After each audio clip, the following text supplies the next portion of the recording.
जोड़ को खत्म करना चाहते हैं और ये भारत की कम्युनिटी को तोड़ना चाहते हैं। इसीलिए हल्ला बोल के नाम पर आज तक जो है वो दल्ला बोल प्रोग्राम चला रही है, जहां पर सारे दल्ले आते हैं और बकवास करते हैं और ज्यादातर लोग नफरत की बात करते हैं और इस्लाम के खिलाफ सारा का सारा नैरेटिव सेट करते हैं। लाइव अच्छा लगा। पहले तालीम से मोड़ दिए जाओगे, पहले तालीम से मोड़ दिए जाओगे, फिर किसी जुर्म से जोड़ दिए जाओगे।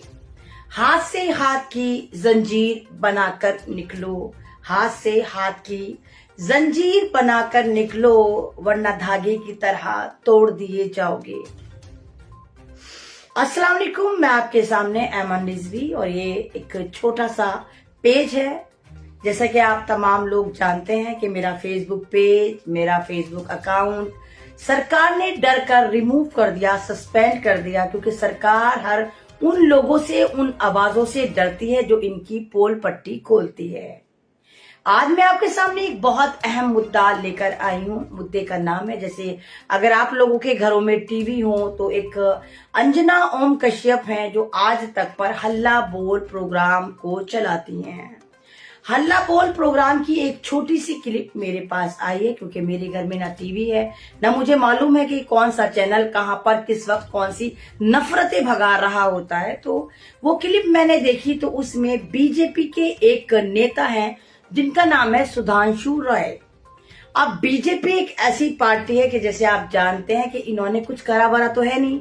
बीजेपी की बच्चा दानी से कुछ भी पैदा नहीं हुआ, क्योंकि आपको पता है एक औरत जो होती है उसके गर्भ में से या तो लड़का पैदा होता है या लड़की पैदा होती है या थर्ड जेंडर भी पैदा हो जाता है, और अगर पैदा नहीं होता तो वो बांझ कहलाती है। तो बीजेपी की जो इस वक्त सिचुएशन है वो बांझ पार्टी की है कि इन्होंने कुछ पैदा नहीं करा। अगर इन्होंने पैदा करा तो सिर्फ नफरतें, बंटवारा, लोगों में फूट, लोगों में एक इस तरह का नैरेटिव सेट करना कि मानो भरम पैदा करा और लोगों को अफीम चटाई धर्म की, और सिर्फ यही काम करा। तो सुधांशु राव जो हैं, जिनको कुछ नहीं पता इस्लाम के बारे में, ये नहीं पता कि इस्लाम आया लिखा किससे जाता है, ई से जाता है या आई से जाता है या काय से लिखा जाता है। तो बहुत सब ज्ञानी हैं, उन्होंने सोचा कि उनको एजेंडा मिला है आरएसएस की तरफ से कि भाई हमारे हाथ से तोते उड़ चुके हैं, भारत जोड़ो यात्रा कामयाब हो रही है, केजरीवाल ने हमारी नाक में दम कर रखा है, तमाम पार्टियों को एक करने का ठेका नीतीश लेकर बैठा हुआ है, तमाम दलित जो हैं वो जाग गए हैं, वो तमाम के तमाम नागपुर पर डेरा डाले हुए हैं और ये लड़ रहे हैं आपस में, सब आरएसएस और बीजेपी को बेनकाब कर रहे हैं। तो सुधांशु राय जो हैं उन्होंने एक गूगली फेंकी और हल्ला बोल पर वो फरमाते हैं, हालांकि उनको पढ़ना लिखना नहीं आता, वो कहते हैं इस्लाम में जो अजान होती है, हमें अजान से इसलिए प्रॉब्लम है कि मुसलमान कहते हैं ला इलाहा इल्लल्लाह, मतलब वो भी इनसे प्रॉपर नहीं कहा जा रहा कि अल्लाह जो है सिर्फ अल्लाह ही है, उसके अलावा कोई नहीं। हाँ, हम कहते हैं वाकई अल्लाह है, अल्लाह इलाहा इल्लल्लाह, वाकई खुदा के अलावा कोई नहीं जिसकी इबादत करी जाए। मोहम्मदुर रसूल अल्लाह, और रसूल पाक मोहम्मद जो हैं वो रसूल पाक हैं हमारे इस्लाम के, और वो आखिरी रसूल हैं। रसूल का मतलब भी इनको पता नहीं है, ये बेवकूफ जाहिल तो कह रहे हैं इससे भाई, ये कह रहे हैं कि जो रसूल है, मोहम्मद के अलावा कुछ नहीं है, तो तमाम सिखों की बेइज्जती, तमाम इनकी बेइज्जती, तो समझा नहीं पा रहे। आपको पहले तो ये पता होना चाहिए कि अगर आप थोड़ा बहुत डिबेट में जा रहे हैं सुधांशु जी, तो थोड़ा ज्ञान लेके कम से कम गूगल से ही पढ़ लो जाकर।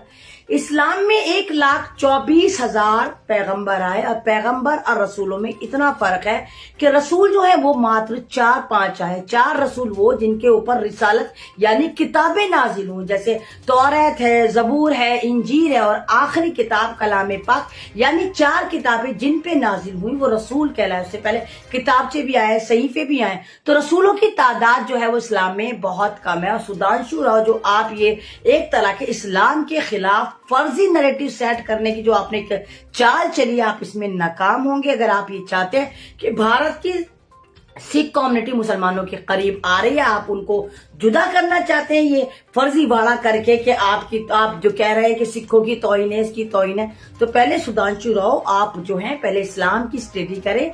और आप जिस तरह नैरेटिव सेट कर रहे हैं कि मुसलमान ऐसे होते हैं, इस्लाम ऐसा होता है, तो पहले अपने धर्म के बारे में भी ज्ञान दें। आपको पता है हिंदू धर्म में नियोग की एक स्थिति होती है, अगर औरत बांझ हो, अपने पति से बच्चा पैदा करने योग्य ना हो, यानी सीधा सीधा ये कह दो कि उसका पति नामर्द हो, तो औरत को और पति को मतलब इस बात का इनका धर्म इजाजत देता है, औरत को ना दे पति को देता है कि तुम्हें फिर भी वारिस चाहिए तो तुम अपने भाई यानी उस औरत के देवर के पास जाकर उसको फिजिकल कराओ और वहां से बच्चा पैदा करो। इस प्रतिक्रिया को या इस अमल को कहते हैं नियोग। तो मुसलमानों ने कभी आपको बताया कि नियोग क्या होता है? तो ये सारा ड्रामा इस वक्त ऐसा चल रहा है कि इनको पता है कि मुसलमान एक ऐसी इनको हैंडीकैप्ड कम्युनिटी लगती है कि जिसपे ये हाथ ठीकरा फोड़ने को तैयार है। सुधांशु राव तो यहां तक कह रहे पत्थर पत्थर पत्थर पत्थर। बेवकूफ इंसान, पहले तो ये बता, तुम कश्मीरियों को बदनाम करते हो पत्थर पत्थर करके। अभी गरबा में तुमने मध्य प्रदेश में मुसलमानों के मकान गिरा दिए कि गरबा में पत्थर मारे थे। अभी तुमने गुजरात में मुसलमानों को तुम तालिबानी सरकार समझ के उनको खंभों से बांध कर पीट रहे हो। क्या पत्थर पर लिखा हुआ है कि अगर उसको दूसरी कम्युनिटी उठाएगी तो वह हाथ के हाथ फेल होकर मर जाएगी? लिखा हुआ है पत्थर के ऊपर? कहीं किसी पत्थर पे लिखा हुआ है कि नहीं, पत्थर को सिर्फ मुसलमान ही उठाएगा और तुम्हारे धर्म स्थल पे मारेगा, तुम्हारी धार्मिक जितनी भी कारगुजारी उस पे मारेगा? तो ये इन्होंने एक नैरेटिव सेट कर लिया। पहले अपना कोई फंक्शन करते हैं, चाहे वो गरबा हो, चाहे वो रामायण हो, चाहे वो महाभारत हो, चाहे इनका कुछ भी निकल रहा हो, वहां पर 2-3 ये तमाम के तमाम ये जो जाफरानी चिंटू, ये जो भगवा गेंडे होते हैं, ये भगवा आतंकवादी होते हैं, नफरती चिंटू को पत्थर पकड़ा दिया जाता है, उनको टोपी उड़ा दी जाती है, कुर्ता पजामा पहना दिया जाता है और कहता है देखो मुल्लों ने, मुसलमानों ने पत्थर फेंका। और फिर यहां से सरकार मुसलमानों के खिलाफ नैरेटिव सेट करती है, मुसलमानों के मकानों को तोड़ती है। जैसे इन्होंने मध्य प्रदेश में 4-5 करोड़ का मकान तोड़ा है जो मुसलमानों का था और इल्जाम क्या लगा, गरबा में पत्थर मारे।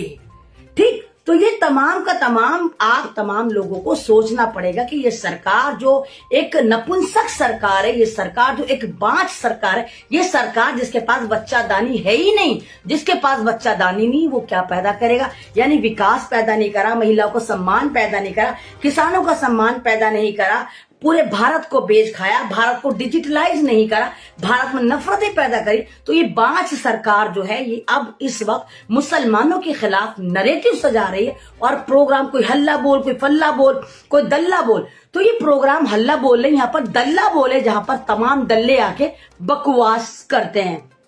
लाइव अच्छा लगता है, इसको शेयर करिए। तबीयत ज्यादा खराब है, लेकिन ये टॉपिक ऐसा था कि बताना जरूरी था कि आप लोगों को अवेयर होना चाहिए कि देखिए आपके इस्लाम के खिलाफ किस तरह ये एक नैरेटिव सेट करे, कितना इनके अंदर इस्लामिक फोबिया आ गया, किस कदर ये मुस्लिम कम्युनिटी को जेनोसाइड की तरफ लेकर जा रहे हैं और उसके साथ ही मुसलमानों को नहीं, ये दलितों का शिकार करना चाहते हैं, ये एक तरह से सिख कम्युनिटी का शिकार करना चाहते हैं, क्योंकि इनको पता है सिख कम्युनिटी, दलित कम्युनिटी, मुसलमान कम्युनिटी तमाम की तमाम एकजुट हो चुकी हैं। यही वजह है कि बीजेपी वालों के पेट में उड़द चावल पक रहा और ये किसी भी तरह इस कम्युनिटी को खत्म करना चाहते हैं, इस जोड़ को खत्म करना चाहते हैं और ये भारत की कम्युनिटी को तोड़ना चाहते हैं। इसीलिए हल्ला बोल के नाम पर आज तक जो है वो दल्ला बोल प्रोग्राम चला रही है, जहां पर सारे दल्ले आते हैं और बकवास करते हैं और ज्यादातर लोग नफरत की बात करते हैं और इस्लाम के खिलाफ सारा का सारा नैरेटिव सेट करते हैं। लाइव अच्छा लगता है, इसको शेयर करिए, अपनी आवाज को, मेरी आवाज को बुलंद करिए। मैं आपकी आवाज हूं, इस मैसेज को दूर तक पहुंचाइए। Subscribe now and press the bell icon. Never miss an update.